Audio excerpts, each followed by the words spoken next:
आप देख रहे हैं दस्तक में, हूं श्वेता सिंह और दस्तक के इस हिस्से में बात इजराइल और फिलिस्तीन के हथियारबंद संगठन हमास के बीच छिड़े युद्ध के थमने की। लड़ाई के 11 दिन बाद दोनों पक्ष युद्ध विराम पर सहमत हो गए। हमास के रॉकेट हमलों को लेकर इजराइल में पहले ही भारी नाराजगी है जो इस सीज फायर के बाद बढ़ सकती है, जिससे यह सवाल उठ रहा है कि यह सीज फायर कितने दिन चलेगा। इस आशंका की दूसरी वजह यरूशलेम की अल अक्सा मस्जिद परिसर में फिलिस्तीनियों और इजरायली सुरक्षा बलों के बीच ताजा झड़प है जो सीज फायर के ऐलान के कुछ ही घंटों बाद हुई। आपको याद होगा कि इसी मस्जिद में इजरायली सुरक्षा बलों की कार्रवाई से नाराज होकर हमास ने 11 दिन पहले इजराइल पर रॉकेटों की बरसात कर दी थी। ऐसे में दोनों पक्षों के लिए सीज फायर लागू कर पाना एक बहुत बड़ी चुनौती साबित होने वाली।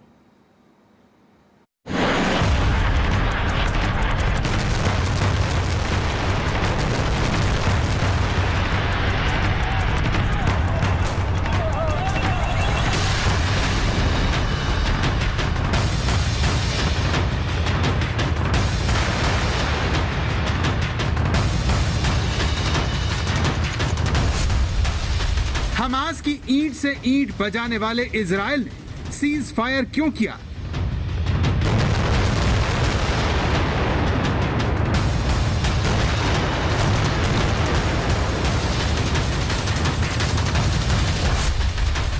हमास को उखाड़ने की सौगंध खाने वाला इजराइल क्यों रुक गया?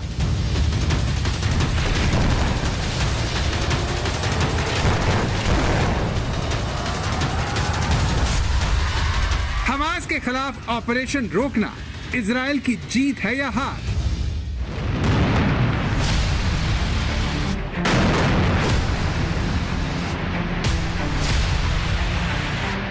जब भी इजराइल और हमास के बीच जंग होती है तो इजराइल भारी पड़ता है। इजराइल गाजा को मसल कर रख देता है।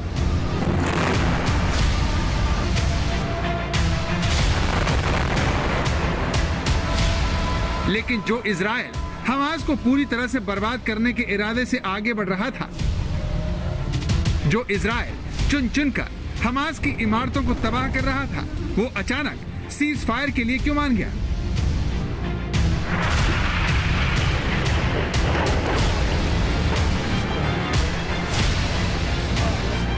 दिन पहले 10 मई को इजराइल और हमास के बीच जंग शुरू हुई। हमास ने इजराइल पर 4340 रॉकेट दागे, जिसके जवाब में इजराइल ने 2000 से ज्यादा एयर स्ट्राइक की।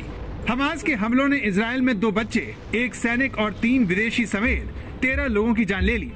तो इजरायली एयर स्ट्राइक में 230 फिलिस्तीनी मारे गए, जिसमें 65 बच्चे, 39 महिलाएं शामिल हैं। यही नहीं, गाजा में 1710 लोग घायल हो गए और 58,000 लोग बेघर हो गए। इस दौरान इजराइल की वायुसेना ने हमास और इस्लामिक जिहाद के 130 आतंकवादियों को मारने का दावा भी किया। लेकिन संघर्ष विराम से पहले जिन गाजा की सड़कों पर मातम छाया हुआ था, वहां पर लोग नाचने लगे, हमास की जीत का जश्न मनाने लगे। ऐसा इसीलिए हुआ क्योंकि गुरुवार को इजराइल की सुरक्षा कैबिनेट ने सभी सुरक्षा अधिकारियों, IDF chief of staff, Mossad के प्रमुख, राष्ट्रीय सुरक्षा परिषद के प्रमुख ने मिस्र के भेजे प्रस्ताव को स्वीकार कर लिया और युद्ध विराम के फैसले पर मुहर लगा दी गई। अमेरिकी राष्ट्रपति जो बाइडेन ने भी इस युद्ध विराम का स्वागत किया।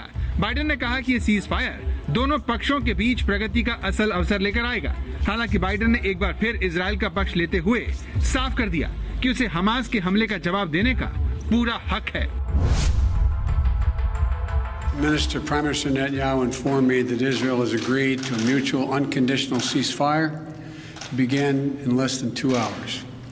The Egyptians have now informed us that Hamas and the other groups in Gaza have also agreed.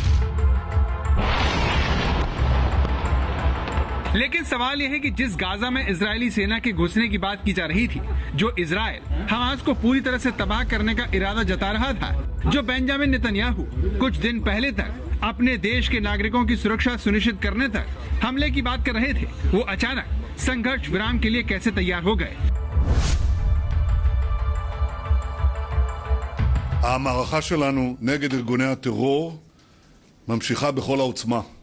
אנחנו גובים מחירים כבדים מאוד מהחמאס על התוקפנות הבלתי נסבלת שלהם. צה"ל ביצע התקפות על למעלה מ-1,500 מטרות בימים האחרונים. सवाल यह है कि इजराइल और हमास के बीच सीज फायर से असल फायदा किसे हुआ? 11 दिन की लड़ाई से हमास मजबूत हुआ या फिर बेंजामिन नेतन्याहू का कद बढ़ा? इन सवालों की वजह ये रॉकेट है जिनसे हमास जब चाहे तब इजराइल को खौफ में डाल सकता है। लेकिन संघर्ष विराम के लिए न तो हमास को कुछ गंवाना पड़ा और न ही उस पर कोई अंतर्राष्ट्रीय प्रतिबंध लगे। शायद इसीलिए हमास इस सीज फायर को अपनी जीत बता रहा है। लेकिन क्या ऐसा है? इस पर एक्सपर्ट की राय से आप अपनी जानकारी बढ़ाएं। उससे पहले मानचित्र के जरिए समझते हैं कि कैसे हर संघर्ष के साथ इजराइल बढ़ता गया और फिलिस्तीन घटता चला गया। भारत के पश्चिम में और एशिया के बिल्कुल किनारे पर ये इजराइल और फिलिस्तीन है, जो 1948 में ऐसा दिखता था, जिसके 100% हिस्से पर फिलिस्तीन का कब्जा था। लेकिन संयुक्त राष्ट्र संघ ने 1947 में इसे बांट दिया और इजराइल बना, जिससे फिलिस्तीन के पास पहले के मुकाबले सिर्फ 48% जमीन ही रह गई। ये विवाद 1967 में अपने चरम पर पहुंच गया और इसी साल इजराइल ने अरब देशों को हरा दिया और फिलिस्तीन सिकुड़कर सिर्फ 22% पर आ गया। इस दौरान इजराइल बढ़ता रहा और 2011 में फिलिस्तीन सिमटकर सिर्फ 12% हिस्से में ही आ गया। फिलिस्तीन का एक हिस्सा वेस्ट बैंक है तो दूसरा गाजा पट्टी, दोनों मिलाकर फिलिस्तीन बनता है। लेकिन गाजा पट्टी पर ईरान का प्रभाव है और यहीं से इजराइल पर रॉकेट से हमला होता है। इसी गाजा पर प्रभाव रखने वाले हमास से इजराइल ने सीज फायर किया है।